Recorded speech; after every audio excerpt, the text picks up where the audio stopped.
Hi, everybody, and welcome into a very special edition of Pelicans Insider, coming to you on location from the Louisiana Swamp exhibit at the beautiful Audubon Zoo in Uptown New Orleans.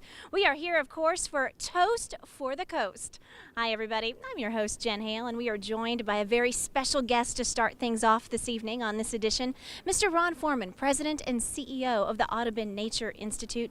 Ron, you have been at the helm of this amazing organization that does so much for Louisiana for many years now.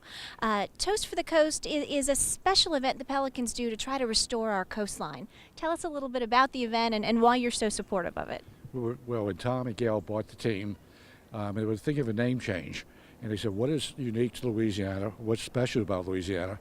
And we talked about, much like the Saints brought back the city after a hurricane, what could the Pelicans do to make a difference in our state? And we talked about the wetlands. The wetlands is probably the most fragile ecosystem in our country, maybe in the world. It's 30 miles from here, and it's disappearing.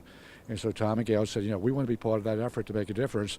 We're going to dedicate the team. We're going to call it the Pelicans, unique bird in Louisiana. Once was an endangered species, came back with the same message, the wetlands could come back. So working together, this event raises money along with year-round. The Bensons contribute to the effort.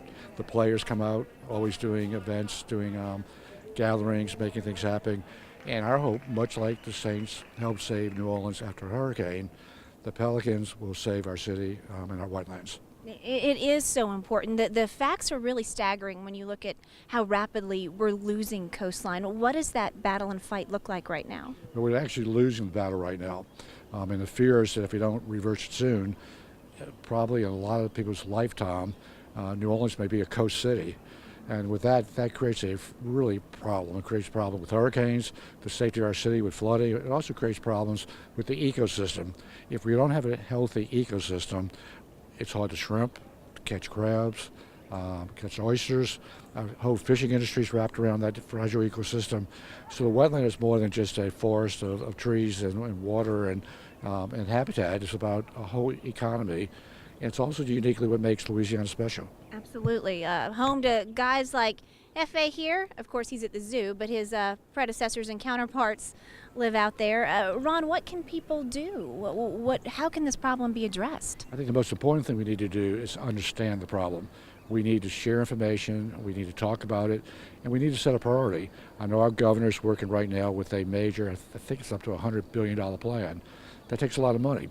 The federal government is contributing, but we have to raise additional money to make a difference. But at the end of the day, if we lose the wetlands, we lose the ecosystem of our state, Louisiana will never be the same again. And you can't bring it back. Once it's gone, much like extinction, it's forever. So it's without lifetime. And I had a chance to hear several people talk about it.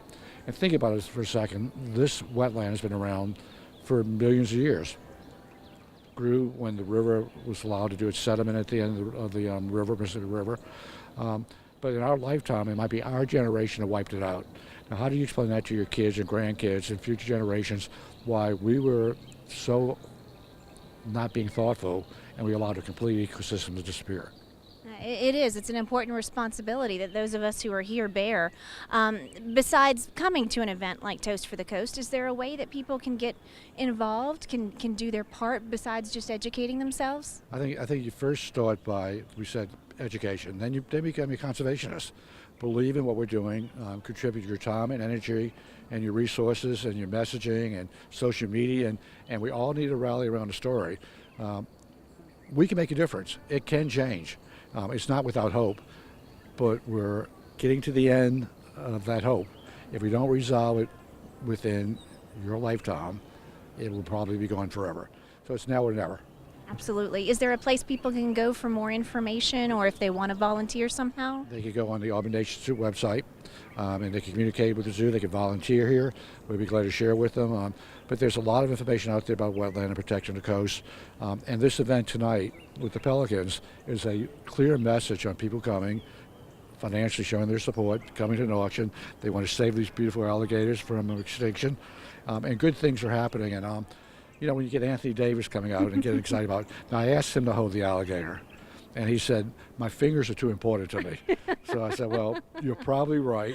Probably not many people care about my fingers, but they probably would worry about yours. So we're not going to let you touch the alligator, but can you take a picture? And he was fine with that. Absolutely. Well, Ron, thank you so much for your time. Pierre, actually, Pierre F.A., he has two nicknames here. Thank you for your time, and we'll have to introduce you to Pierre the Pelican maybe when you get a little bit bigger and can fend for yourself. And I hope you enjoy tonight, and best of luck in this important fight. Thank you for everything you do for the community, with the Saints, with the Pelicans, but also working to make our city a better city. We love it. It's a treasure. And you do a great job. Thank you. Thank you. Bye.